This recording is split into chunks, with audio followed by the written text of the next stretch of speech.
యేసయ్య ఏమన్నాడు తెలుసా? మీరు నన్ను పెదవులతో ఆరాధన చేస్తున్నారు కానీ మీ హృదయమును నాకు,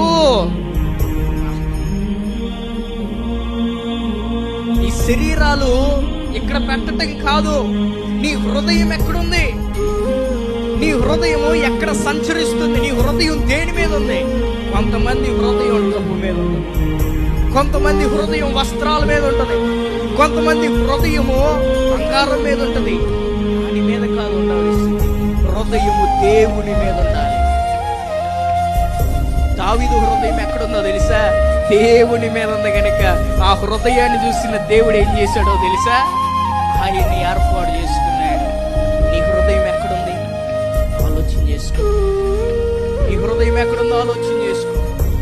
దేవుని యొద్దకు వచ్చేటప్పుడు హృదయపూర్వకంగా విరిగి నలిగిన హృదయముతో, దేహన మనసు